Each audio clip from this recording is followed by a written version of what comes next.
الحمد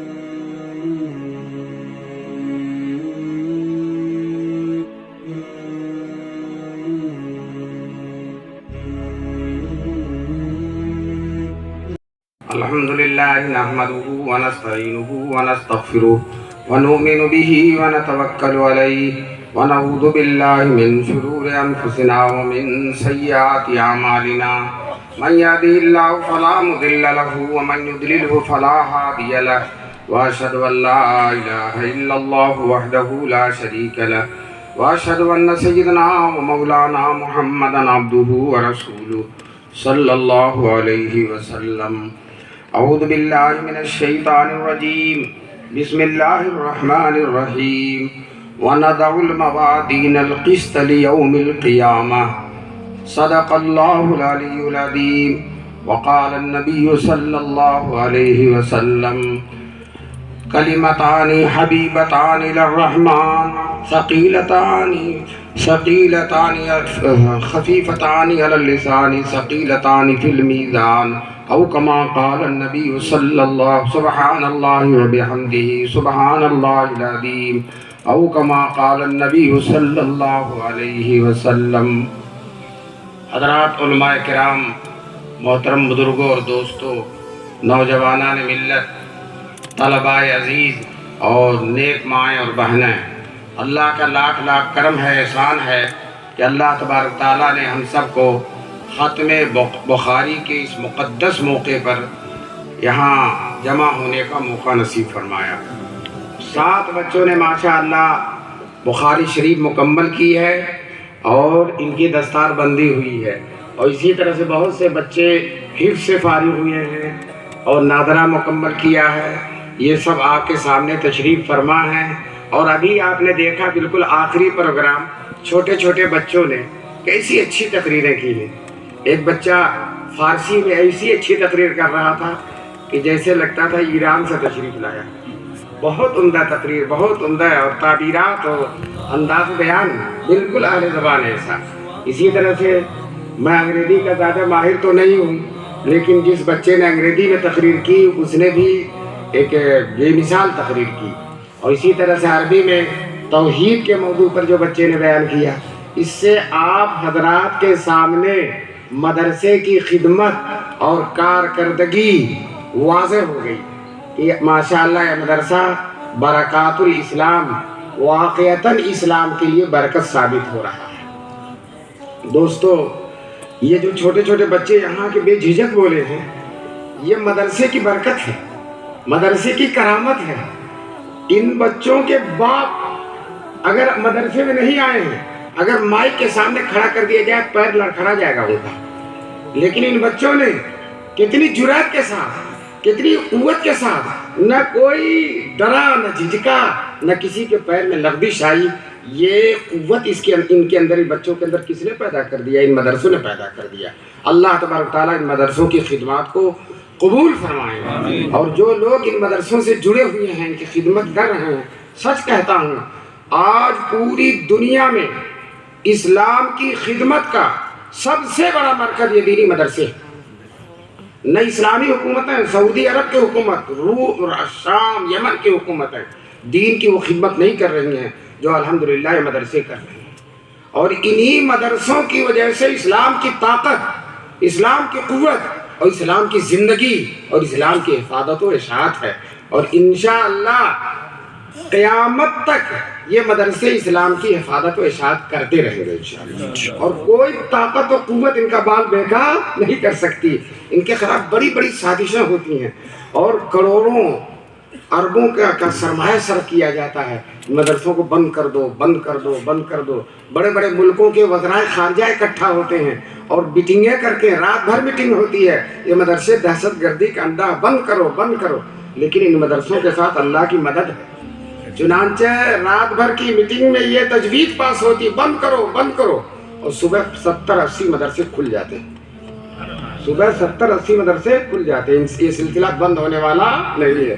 دوستو، آپ کا محبوب ادارہ دارالعلوم دیوبند کن حالات میں کھلا ہے؟ ایسے حالات تھے کہ لگتا تھا کہ ہندوستان میں اسلام بچے گا نہیں، باقی نہیں رہے گا. انگریزوں نے پوری طاقت لگا دی تھی کہ ہندوستان سے اسلام کو مٹا دیا جائے، مسلمانوں کو ختم کر دیا جائے، مدارس کو ختم کر دیا جائے، علماء کو ختم کر دیا جائے، علماء کو پھانسی پر تختہ دار پر چڑھا دیا گیا۔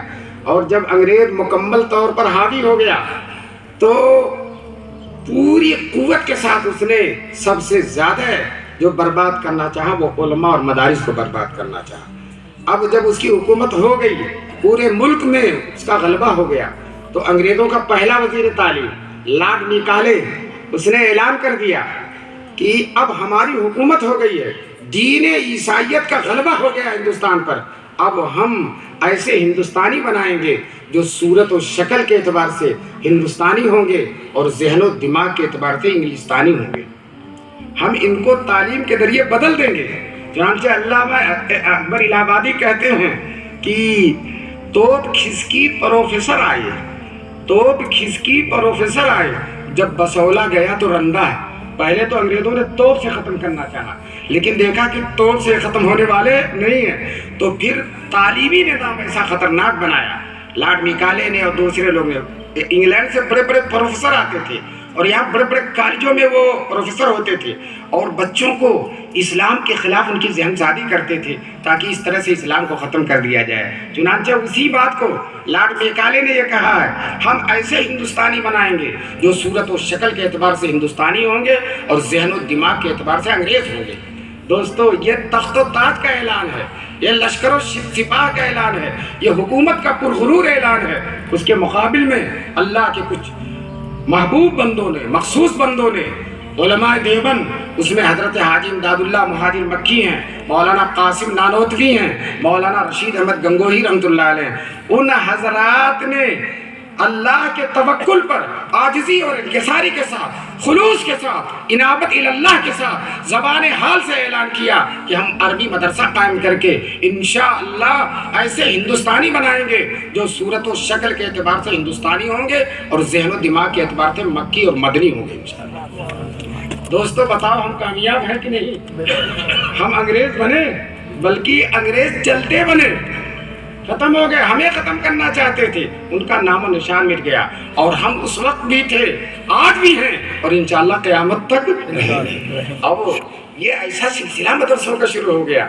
پہلے مدرسے ہوتے تھے، نواب چلاتے تھے اور بادشاہ چلاتے تھے، وزیر چلاتے تھے، جاگیردار چلاتے تھے، اور پورا کمرہ بنواتے تھے، طلبہ کا پورا خرچہ دیتے تھے، اساتذہ کی پوری تنخواہ دیتے تھے۔ لیکن اس کا نقصان کیا تھا؟ نقصان یہ تھا کہ جب نواب صاحب ناراض ہو گئے، مدرسہ 5 منٹ میں بند، کمرے میں تالا لگوا دیا، استادوں سے کہا چلے جاؤ، ہم تنخواہ نہیں دیں گے، طلبہ سے کہا ہم کھانا نہیں دیں گے، مدرسہ 5 منٹ میں بند۔ لیکن اللہ تبارک تعالیٰ بہترین بدلہ دے، خاص طور سے قاسم العلوم والخیرات حضرت مولانا قاسم نانوتوی رحمۃ اللہ علیہ کو، انہوں نے دیوبند کو قائم کر کے ایک اصول بنایا تھا۔ ان میں اصولوں میں سے ایک اصول یہ بھی، 7 اصول تھے، ان اصولوں میں سے ایک اصول یہ بھی تھا، اصول ہفتگانہ 8 اصول تھے، ان میں سے ایک اصول یہ بھی تھا کہ یہ مدرسہ کسی جاگیردار پر، کسی نواب پر، کسی رئیس پر اور کسی مستقل ذریعہ آمدنی پر بھروسہ نہیں کرے گا، یہ مدرسہ اللہ کے بھروسے پہ چلے گا، اللہ کے بھروسے۔ جانتے ہیں دوستو، نوابوں کے ہاتھ سے، وزیروں کے ہاتھ سے، بادشاہوں کے ہاتھ سے مدرسوں کو نکال کر عام غریب مسلمانوں کے ہاتھ میں دے دیا۔ یہ لوگ تمہارے نبی کی امانت ہے، یہ تمہیں چلانا ہے، اور الحمدللہ اس شان کے ساتھ مدرسے چلا رہے ہیں کہ نوابوں کے مدرسے، وزیروں کے مدرسے، بادشاہوں کے مدرسے بھی اس شان کے ساتھ نہیں چلتے تھے جتنا شان کے ساتھ یہ غریبوں کے مدرسے چل رہے ہیں۔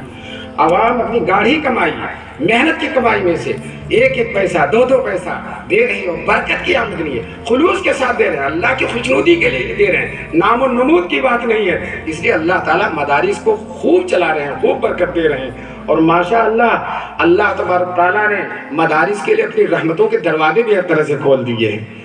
یہ جو بانی دارالعلوم دیوبند نے یہ اعلان کیا کہ ہم صرف اللہ کے بھروسے پہ چلائیں گے، اس کا فائدہ کیا ہوا؟ ایک واقعہ سناتا ہوں۔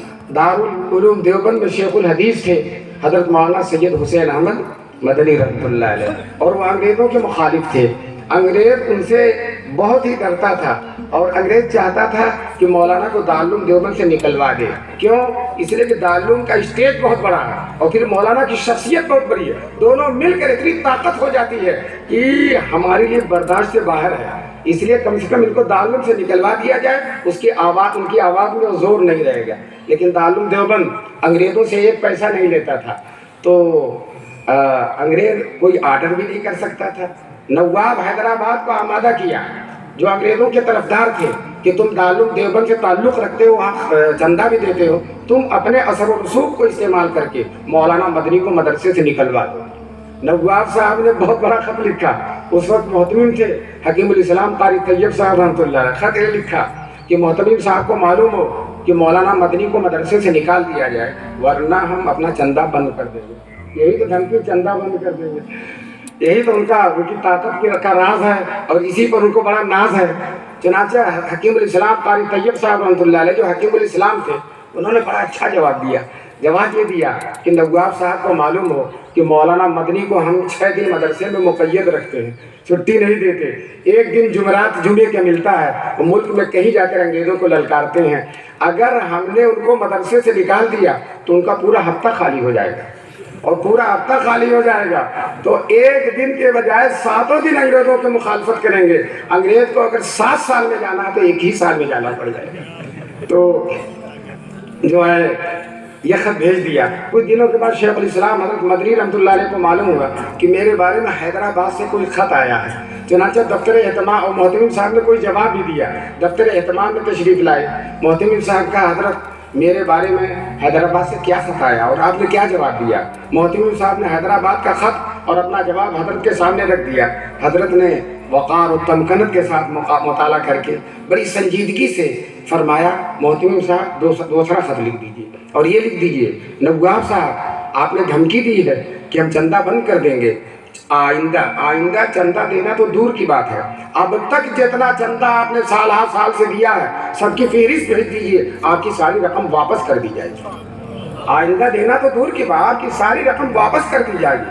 آپ سمجھتے ہیں مدرسہ آپ چلا رہے ہیں؟ یہ مدرسہ اللہ کی امانت ہے، اللہ اس کو چلا رہے ہیں. دوستو، جو حضرت مدنی نے فرمایا ہم بھی آج تک اسی پر ہیں اور انشاءاللہ قیامت تک رہیں گے.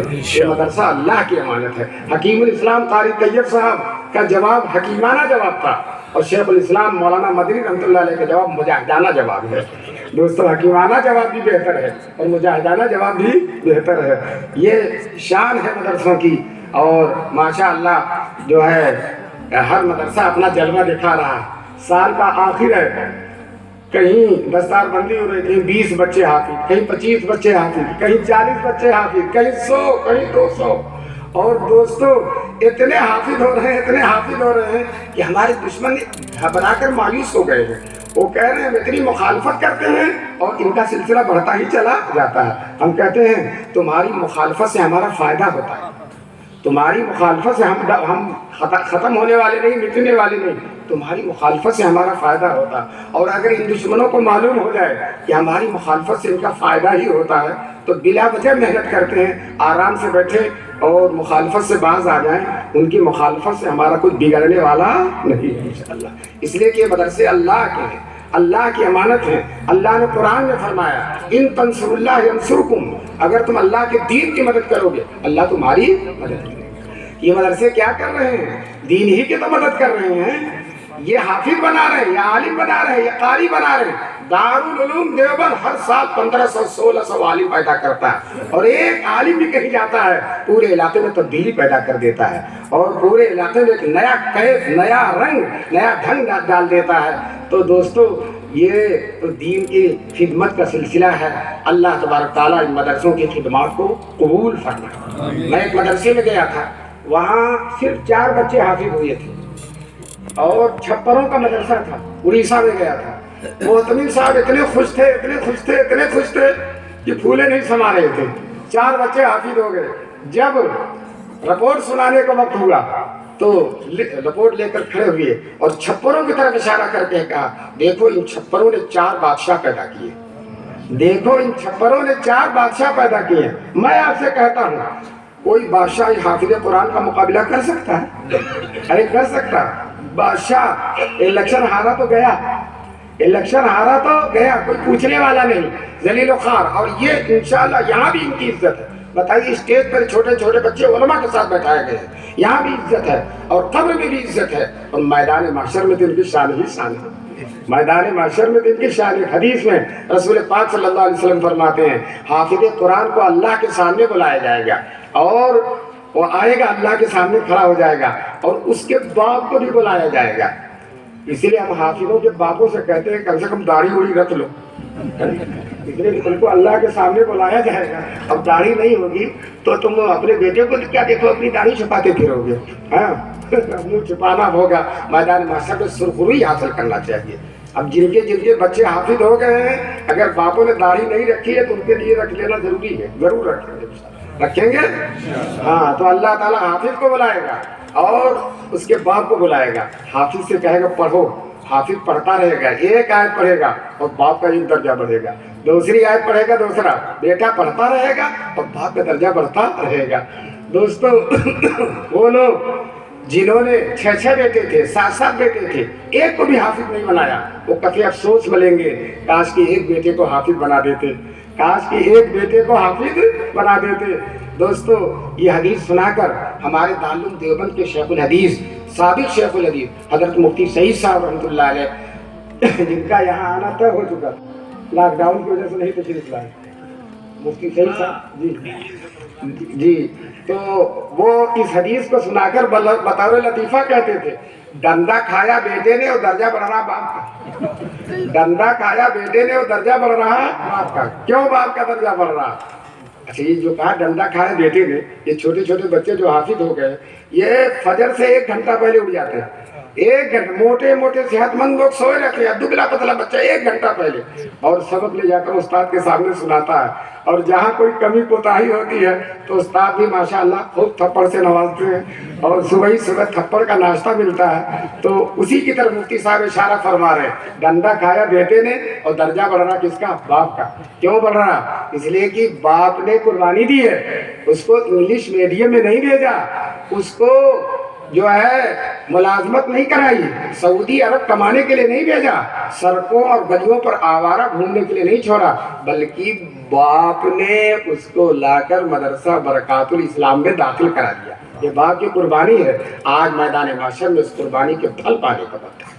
اللہ تبارک تعالیٰ ہم سب کو اس شان کو سمجھنے کی توفیق نصیب. آج کل تو مدرسے ماشاءاللہ کھلی ہوئی کتاب ہو گئے، کھلی ہوئی کتاب. یہاں دینی تعلیم کے ساتھ ساتھ عصری تعلیم بھی دی جا رہی ہے. اور میں سچ کہتا ہوں اپنے تجربے کی بنیاد پر، عصری تعلیم گاہوں میں جہاں تم نیکر پہنا کر، ٹائی لگا کر اور بھیجتے ہو، وہ صرف ٹافی کھا کے چلے آتے ہیں، ان کی کوئی تعلیم نہیں ہوتی. اور وہی بچے عربی مدرسے میں قرآن کے حافظ بھی ہو جاتے ہیں، اور نادرہ بھی پڑھ لیتے ہیں، دینیات بھی پڑھ لیتے ہیں، اور فقیہ، محدث اور مفسر بھی بن جاتے ہیں، اور عصری تعلیم میں بھی عصری تعلیم کے اداروں کے بچوں سے بہت آگے جاتے ہیں. میں سچ کہتا ہوں اس بچے نے جو انگریزی میں تقریر کی ہے، لاؤ کسی کو لاؤ جو 6-7 سال بھی تعلیم گاہوں میں پڑھا اس طرح کی تقریر کر دے، ہو ہی نہیں سکتا. ابھی میں نام ہوتا گیا تھا، ایک چھوٹا سا بچہ جو 15-12 کا حافظ ہے، اتنی بہترین تقریر کی، اتنی بہترین انگریزی میں تقریر کی کہ لوگ آشاش کرنے لگے. بڑے بڑے انگریزی داں ماہرین تعلیم بیٹھے تھے، کہنے کہ ہم اتنا برجستہ نہیں بول سکتے. اس میں ایک صاحب جلنے لگے، میں نے کہا رٹ کر کیا. ہم نے کہا آپ بھی رٹ کر دو، آپ بھی رٹ کر دو. بہرحال یہ آج مدرسے وہ تعلیم بھی دے رہے ہیں، عصری تعلیم. پھر ہماری بھول ہے کہ ہم انگلش میڈیم میں بھیجیں. آپ ان مدرسوں میں بھیجیے، انشاءاللہ حافظ بھی بنے گا، عالم بھی بنے گا، اور سائنسداں بھی بنے گا، اور ڈاکٹر بھی بنے گا، اور انجینئر بھی بنے گا. اور جب تک مدرسے میں رہے گا تب تک آپ کا 1 پیسہ خرچ بھی نہیں ہوگا. وہاں بڑی بڑی فیسیں دیتے ہو، ڈونیشن دیتے ہو، 1 پیسہ خرچ نہیں ہوگا. بلکہ یہ مدرسے والے کھانا بھی دے دیتے ہیں، اور رہنا بھی دے دیتے ہیں، بجلی بھی دے دیتے ہیں، کتابیں بھی دے دیتے ہیں. اور جب بچہ حافظ ہوتا تو باپ سے نہیں کہتے کہ تم پگڑی لاؤ، مدرسے والے پگڑی بھی دے دیتے ہیں. دے دیتے کہ نہیں دیتے تھے؟ تو سارا خرچ کرتے ہیں. اور میں سچ کہتا ہوں ایک بچہ جو گاؤں میں رہتا وہ اپنے گھر بیمار پڑتا، اتنی جلدی اس کو ڈاکٹر کے پاس نہ بھیجا جاتا جتنا وہ مدرسے میں رہے اور اس کو ڈاکٹر کے پاس بھیج دیا جاتا ہے. بہترین علاج کرتے ہیں، شفقت کرتے ہیں، محبت کرتے ہیں. ہر بیٹے کے ساتھ جو ہے شفقت کا معاملہ کرتے ہیں. اور یہ لوگ خود غرض نہیں ہیں. آپ اسکولوں کاریوں میں بھیجیے، لڑکا مر رہا ہے، کچھ بھی ہو رہا ہے، ان کو کوئی پرواہ نہیں. اور یہ ہر لڑکے کو اپنے بیٹے کی طرح سمجھتے ہیں. اللہ تبارک تعالیٰ ان مدرسوں کو جو بالکل بے غرض ہو کر اللہ واسطے بڑی بڑی قربانیاں دے کر پڑھاتے ہیں. 1.5 لاکھ 2 لاکھ پروفیسروں کی تنخواہیں ہوتی ہیں. اتنی قربانی دے دیں جو 10,000 تنخواہ والا حافظ دیتا ہے. فجر سے پہلے اٹھ کے پڑھاتے ہیں اور وہ اپنا گھنٹہ ہی پڑھا لے، بڑی بات ہے. اور ہفتے میں 1-2 گھنٹہ پڑھاتے ہیں اور اتنی بڑی اور یہ تھوڑی سی تنخواہ میں اتنی محنت کرتے ہیں. فجر سے پہلے بھی، فجر کے بعد بھی، دن میں بھی، مغرب بعد بھی، عشاء بعد بھی لگے رہتے ہیں. یہ بڑی قربانی کی بات ہے. اللہ تبارک تعالیٰ ان مدرسوں کی قربانیوں کو قبول فرمائے. اب آخر میں چند باتیں، کیونکہ یہ ختم بخاری کا معافی ہے، تو بخاری کے سلسلے میں چند باتیں کہہ کر اپنی بات کو پوری کرتا ہوں. ابھی آپ نے بخاری شریف پڑھی ہے. قرآن کریم کے بعد اس پوری دنیا میں سب سے زیادہ مقبول کتاب کون ہے؟ بخاری ہے. آج توریت انجیل موجود نہیں ہے، وہ ہوتی تو پھر ان کا درجہ ہوتا، لیکن قرآن محفوظ ہے. اور قرآن کے بعد سب سے اہم کتاب بخاری ہے. دارالعلوم دیوبند کے بانی حضرت مولانا قاسم نانوتوی رحمۃ اللہ علیہ فرماتے تھے 3 کتابیں البیلی ہیں. نمبر 1 قرآن شریف، نمبر 2 بخاری شریف، نمبر 3 مسلم شریف. یہ بخاری دنیا کے ہر چپے چپے میں پڑھائی جاتی.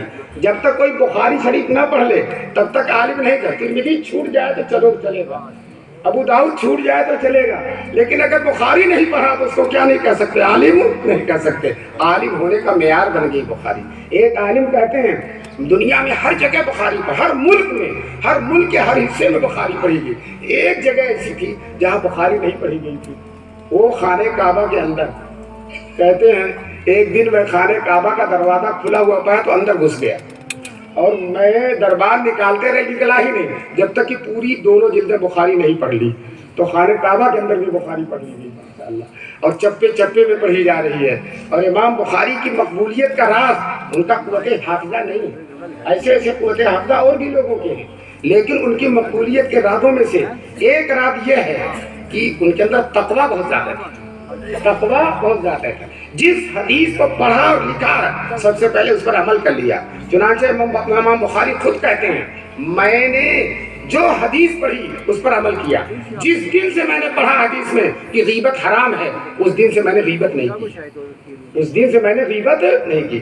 اور دوسری بات، علم کے لیے مجاہدہ، علم کے لیے جتنا مجاہدہ ہوتا ہے. آج تو ماشاءاللہ مدرسوں میں کھانا بھی ملتا ہے اور کپڑا بھی ملتا ہے، ناشتہ بھی ملتا ہے. اور حضرت مولانا محمود صاحب اللہ ان کی عمر میں صحت میں برکت نصیب فرمائے، یہ تو اپنے بچوں کو، اپنے طلبہ کو بہت شاندار کھلاتے ہیں اور زکوٰۃ کا پیسہ روکتے نہیں، جو اسی سال ختم کر دیتے ہیں. یہ نہیں کہ آئندہ سال کام آئے، اور یہی طلبہ پر خرچ کر دیتے ہیں جن طلبہ کے لیے ملا. یہ بہترین جذبہ. لیکن پہلے زمانے میں طلبہ کو کھانا ہونا نہیں ملتا تھا. ہمارے مولانا قاسم نانوتوی رحمۃ اللہ علیہ اور مولانا رشید احمد گنگوہی یہ گھر سے نانوتا سے گنگوہ سے روٹی پکوا کے لے جاتے تھے. روٹی پکا کر سکھا کر والدہ دے دیتی تھی اور ان کو پانی میں بھگو کے 1 مہینے تک کھا لیتے تھے. پھر گھر آتے تھے پھر روٹی لے جاتے تھے. اس پر ان کے استاد مولانا مملوک کہتے تھے روٹی کھا کے علم آئے گا. ہم لوگ ساگ کی پتیاں سبزی منڈی میں چلے جاتے تھے اور جب سبزی بیچنے والے چلے جاتے جو پتیاں رہ جاتی اس کو لا کر ابال کر کھاتے تھے. تو دیکھو جتنا مجاہدہ ہوتا ہے اتنا ہی علم زیادہ. امام بخاری کا مجاہدہ، امام بخاری نے پتے کھا کھا کر علم سیکھا، پتے کھا کھا کر علم سیکھا. صحرا نوردی کی ہے، سینکڑوں میل جنگلوں میں چلے پیدل، جان کو جوکھم میں ڈالا حدیثوں کو حاصل کرنے کے لیے. 2 بات. تیسری بات، ان کی ماں کی دعائیں بہت ان کے ساتھ تھیں. ہماری مائیں اور بہنیں بیٹھی ہوئی ہیں، ہماری مائیں اور بہنیں اپنے بچوں کے لیے یہ دعا کرتی ہیں اللہ میرے بیٹے کو ڈاکٹر بنا دے، انجینئر بنا دے. لیکن امام بخاری کی ماں دعا کرتی تھی اے اللہ میرے بیٹے کو بہترین محدث بنا دے. چنانچہ ماں کی دعا قبول ہوئی. ہم ان ماؤں سے درخواست کرتے ہیں جو بہت تعداد میں آ کر تشریف فرمائیں، اپنے بیٹے کی دینداری کے لیے دعا کرو، اپنے بیٹے کے علم دین کے لیے دعا کرو، حافظ بننے کے لیے دعا کرو، قاری بننے کے لیے دعا کرو. انشاءاللہ وہ تمہارے لیے بھی مفید ہوں گے اور اپنے لیے بھی مفید ہوں گے. چنانچہ جلال الدین سیوطی نے واقعہ لکھا، ایک لڑکا حافظ قرآن تھا، اس کی اماں مر گئی اور دفن ہوئی تو روزانہ جا کر قبر پر قرآن پڑھتا تھا۔ ایک دن اماں خواب میں آئی اور ماں نے کہا بیٹے جب تو میری قبر پر آیا کر تو آتے ہی قرآن نہ پڑھا کر، تھوڑی دیر رک جایا کر۔ حافظ عالم بڑے تیز ہوتے ہیں، یہ بیٹھے ہوئے ہیں ڈاکٹر صاحب، یہ کہ بہت جلدی انگریزی تعلیم حاصل کر لیتے، چنانچہ تیزی بات خواب میں اماں سے سوال کرتا ہے خواب ہی میں، اماں ایسا کیوں؟ آپ کی قبر پر آؤں تو آتے ہی قرآن نہ پڑھوں، تھوڑی دیر رک جاؤں، ایسا کیوں؟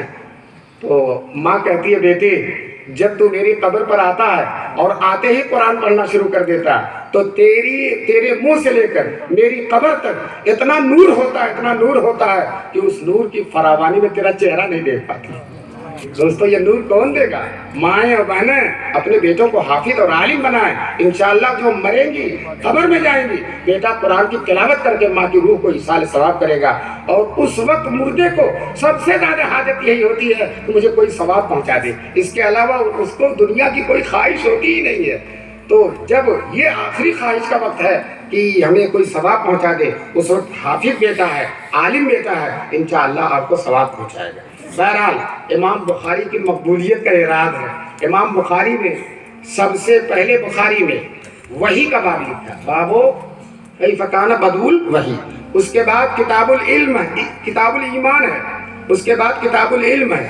تو پہلے وحی، پھر ایمان، پھر علم، اور پھر اس پر پوری بخاری اعمال ہے۔